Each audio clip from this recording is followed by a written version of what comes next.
We are live. Yeah. Oh, no opening. Hard. No opening. Cold start. I think we've messed up everything at this point. No opening. No banners. We messed it all up. I don't know. But Rhett's here with us. Rhett. There he is. Brought him with baby Rhett. It was a 2-shot espresso kind of morning. That's sometimes those happen. It feels like Seattle a little bit out there this morning. Wet, kind of muggy, murky, all of that stuff. Yeah. Makes me feel good though because I can't golf today, so I'm happy that I'm not wasting a day. I love it. Golf yesterday though, have I heard? It was a great day. Beautiful day. Played good. 42 front, 38, 39 back. Turned it on. Started out all bogeys. It was just something wasn't off, and then we brought it together. Sometimes that little hitting the turn and a glizzy, a little slip, little sip of slip, and next thing you know, everything is back on track. Yeah, I'm a big fan of tuna cups. I don't know. They have them. You put like some jardinere in there. It's just tuna and mayonnaise. Apparently, it's healthy. I don't know. Allegedly, we'll ask. Was that Gary Brecka? Yeah, the life hacker. Put some Himalaya or whatever, some gold salt or. Some is that the guy salt? that's trying to live to like 1 billion or something or never die? Whatever his name is. I would not sign up for that. No thanks. Yeah, maybe 45, 50. then I'm expired. Life insurance people love to hear that. Oh yeah. Had Ask the CEO event last night. Very good event. Lots of people were there. We covered some heady topics. I think you asked some great questions. You also spoke very, very direct about this roof situation and how it continues to be a problem. And I think what's going on right now, as we talked about, some of the stuff that Freddie Mac is shoving down our throats on the lender side, like I think there's definitely a correlation of what's going on. And I think that the correlation probably starts with the fact that insurance companies are obviously tightening up on claim policy. You guys, we've talked about this many times. It's not home maintenance. It's not a home warranty. Yeah. It's homeowners insurance. And then what I think is from the lender's perspective, they're going, okay, cash-strapped buyers are buying these homes and then trying to leverage an insurance company to pay and claim. Yeah. The claim doesn't get paid. Now we have a house with a hole in the roof or a leaky roof that the people don't have money to fix. The insurance company's not covering it. We're taking that back into our REO portfolio. It's going to take some time for people to get used to that because it's just not how we were just so lenient. When I say we, I mean the insurance industry. Just what? Oh, yep, you have one missing shingle. It's not repairable. Here's a whole roof. It's just those days are gone. And they, quite frankly, they should be because everyone likes to complain about how high their homeowners rates are. Well, where do you think that comes from? This comes from paying out claims that we shouldn't. And quite frankly, there's a lot of contractors out there that kind of took advantage of the system and knew how to say what, but those days are over. So being prepared in a real estate deal was what I talked about last night. Yeah. It's just, if you're a seller, look at your roof. Like, you used it for 20 years. It's time to put a new roof on. You can't just pass the buck anymore. I think it's the biggest thing is like the idea of passing the buck, and we'll obviously have some agents on to talk about this, throughout the process. The other thing, roofs are a big one. What Eric, our CEO, talked about specifically is so Freddie Mac is updating let me try that again there. Yeah, do it again. Yeah, all right. Freddie Mac has updated their seller guide, which is what lenders use to deliver loans. Like, hey, this file fits this. It has these things. Yeah. In the appraisal section, they're calling out appraisers and asking them to comment more in depth about things that would normally you hear, oh, well, this seller is not accepting an FHA offer because FHA appraisers are picky. Well, FHA just has a standard set of minimum property requirements. Well, yeah, they're protecting both sides, right? Like that's the idea. Yeah, some of it's a little wonky and maybe antiquated, but at the end of the day, like FHA, your minimum down payment is 3.5%. Right. So, and then you have, 1.75% upfront mortgage insurance premium. So you practically have zero equity in this house to begin with. They just want to make sure that there is some situations that are covered. Part one, part two, it's doing business with the federal government. Right. There's an expectation there. The same thing if you're a landlord and you rent out a property with Section 8 renters. Like there's expectations of minimum property standards. We have programs to bring things up. Yeah. But now Fannie Mae and Freddie Mac, well, Freddie Mac specifically, which means Fannie Mae is going to follow, stating that, hey, you know what? Some of this deferred maintenance stuff, we're not going to tolerate it. We're not going to accept loans with proof from the appraiser that these properties have, missing soffit and fascia, like basically their primary concern is water intrusion and then mold, which guess what insurance companies don't like? No, water intrusion and mold. So there's some correlation there, but the day old adage of I've been doing this for 25 years and I've never seen an appraiser ask for this on a conventional, gone. Just get used to it. May 6th, it's going to start popping up. By July, it's going to be hot, steamy, sticky, and you're going to be pissed off. Yeah. It is what it is. As are other mortgage companies out there going to maybe navigate around it and not be so direct on it for a little bit? But once they start getting their warehouse lines clogged up and they can't get loans off the line, it's going to come down hard on everybody.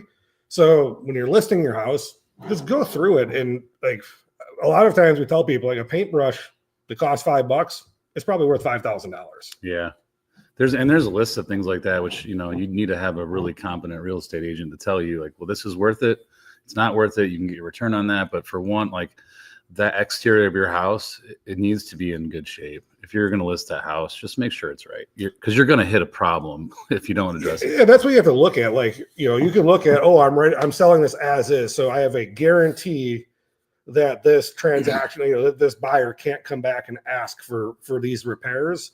Well, if there's a financing contingency in there, in that process is an appraisal. Yeah. So if that agent is sitting across your kitchen table from you talking about listing your house as is, a quality agent, we have some quality agents on this show with us, will talk to you and say, okay, well, in which case price cures all objections, Adam. Yeah. So we need to get this priced out to where it's going to incentivize maybe someone with a cash buyer, someone with some different type of financing versus your standard low or high LTV conventional or government transaction. And most likely that's going to cost you more, so if doing things in the beginning of it and being prepared, otherwise you're going to take a haircut on your price. It's just like, it doesn't pay out. Haircut on price and, or the probability of extended carrying time. That's the other thing that we talk about is the percent of probability this transaction closes. Yeah.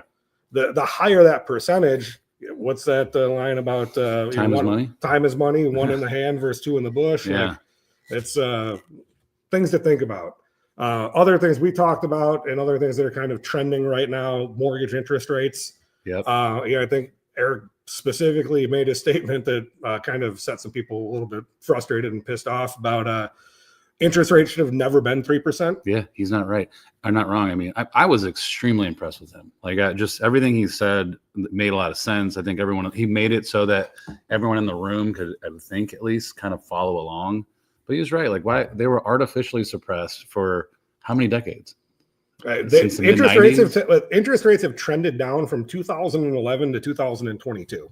And before that, they shouldn't have been 3% or whatever they were in the 2000s. Yeah, I mean, it's mainly government subsidization of them. So, right. When you introduce, in the case of like the COVID rates, 700% increase in money supply, rates are going to go down at some point. But he also said something else in that I caught was just like, you're not going to win if you wait. Like, you can't time it. It also doesn't matter if you really zoom out far enough, whether you got an 8% rate or 4% rate, the other money, the other like assets you have are also responding to that 8% rate. So it's going to be a net zero.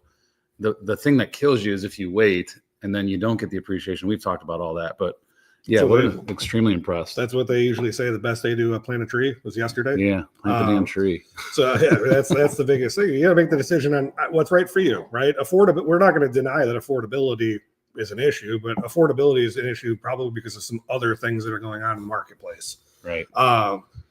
Also talked about, is this Diane Olick and all of this real estate crash stuff going to happen? Mortgage performance, although slowly ticking up on defaults and delinquencies, nowhere near what 2008-9 we're at. Yeah. Part one. Part two, we're way under the normal supply situation. So absorption rate's still pretty strong. Is there maybe a little bit of moderation and growth? Probably, but there has to be at some point. Like we've hit a kind of a fundamental maximum on interest rates that kind of trickles down. There's some unsettling and some goofiness in the economy right now. Yeah. But overall, we have some pretty heavy money, some market stuff. And I think he also talked about, Bill Ackman got his bet on Fannie and Freddie is still like, that's a guy that watches bond markets all the time. Yeah. I mean, that demand's not going to go away. You've got almost a generation of kids that haven't been able to buy a house, that are living at home or, renting with friends. Like every year that goes by, more and more of these people are wanting to buy a house. So it's not going to go away. They'll figure out, the market will figure it out. You made a comment, like trying to beat the market or wait, like it's an efficient market. Yeah. It's way bigger than you. I promise you. Yeah, you're not going to figure it out. I mean, even BlackRock they can maybe tilt it for a minute, but they can't tilt it forever. I also there was one comment because I heard a story yesterday about this whole student loan thing, which is crazy to me. I mean, it's just been this thing that's been kicked down the can that's been kicked down the road, and finally they're like, you got to pay this back, and we were not reporting to the credit bureaus, right? For like 3-4 years. Yeah. Well, so let's talk about that. Two things. One, they were in this perpetual administrative forbearance. Yes. So there is no reporting when it's in forbearance, part one. Part two, I want to say it's like 2015 or 16. Don't quote me on this part, but the student loan servicers actually petitioned the whatever agencies in charge of the Fair Credit Reporting Act. Mm-hmm. And they said that because your student loans are so, like if you look at a credit report, you might have $80,000 in student loans. You might have like 14 actual loans on your credit report. All layered in there. Yeah. And so they said it's too much maintenance to report 30 and 60-day lates on those. So they don't report until you're 90 days late. Got it. So you could be rolling 85 days late with nothing. Your credit score is all great. And then that 90 hits and that will tank your score 100 points. Yeah. So what happened is they all came out of administrative forbearance sometime in October. So then you go November, December, January. So February, March is when they all start reporting 90-day lates. Yeah. Studentaid.gov. If you have student loans, you think that you have student loans, whatever it is, go there, create an account. It will pull up all of your federal student loan data. Say that one again. Studentaid.gov. Yeah, that's important because I think people got just lazy about it or just human nature. But I don't have to pay it. You forget about it. It's been like 3 or 4 years. Like you may have moved, so maybe you're not getting mail at the right address. Or maybe your brain just didn't want to remember because now you've replaced that in your budget with whatever else you do. But now it's like, hey, that $400, $500, $600 a month thing, you better start paying that. Yeah, for a couple of reasons. So on the mortgage qualification, you had actually asked a couple of questions yesterday about like what happens with this. So the other part of this current administration, they're going through and stating that they're putting holds on the PAYE, so pay as you earn, and income-based repayment plans. Okay. So for a long time in the mortgage world, we'd kind of hack around some things, but hey, you know what? Go get on this plan or go get on this plan so that we can get your debt to income ratio in line. Yeah. Those applications are suspended right now. Wow. So, then we go into our normal student loan guidance, which depending on loan program, minimum 0.5% of your student loan balance. So 0.5% of outstanding student loan balance is the monthly payment we use to qualify. Yeah. In some cases, like Fannie Mae, it's 1% of your student loan balance. So $100,000, $1,000 a month, that's going to bite into your buying power pretty good. But the bigger thing is, and you can actually go through CFPB and all these other regulators and whatever you want to call them, agencies, they are not providing a goodwill retraction on these lates. Uh-oh. Yes. So you have to work for that. You don't have if you're in that situation, you need to get that thing caught up immediately and then try to work out a payment plan to get like everything else done. So it's not continuing to tank your score, but they are not retracting those 90-day lates. Interesting. It's kind of a bomb on the market there. It's it's unfortunate. But again, I think if you go back through our YouTube channel, you probably see some videos of us talking about it a while back too. Yeah, we did. We try to educate you guys on this stuff. But again, studentaid.gov. If you think you got student loans, go there. We've talked about what bad credit can do and a bad credit score can do for your cost of life in general. Yeah. Anything else we need to talk about? What's going on in the sports world? Rory won. Yeah. We didn't talk about that. That was pretty cool. He did. RBC, all of a sudden, some guys that maybe haven't been playing so great. Spieth maybe makes a little bit of a comeback for a minute there. JT's coming back. Like it's like all these guys are on full swing. All of a sudden they're like back into it now. Yeah, it's like maybe Netflix got a little. Netflix got in there. Yeah, got a little grease. All I know is that hey, our subscription numbers are going down. What do we got to do? Let's play with the golf market. And make sure that everyone's going to watch the next season of Full Swing. It is a great show, by the way. Awesome. Love that show. Like, and I think it's a lot of sports. Like you have a lot of guys like on Instagram, like NBA, NFL, like all of those guys. Like their teams have social media teams. When it comes to golf, it's usually your guy. Yeah, it's Bryson. He's the only guy that's really done it. And he wasn't doing it, and like he figured it out, and now he's fan favorite. He might be the most popular golfer besides Tiger Woods. I can't tell you how many people talk about. Hey, did you ever see that Bryson YouTube where he's hitting with the kids clubs? Yeah, it's pretty cool. But other than that, baseball's back. I don't know. Cubs looking all right. White Sox trash. Shocker. Yeah, I told someone yesterday. I was like, I think the only team worse than the White Sox is the Rockies. But as a White Sox fan, I'm spending more time watching the Savannah Bananas. Yeah.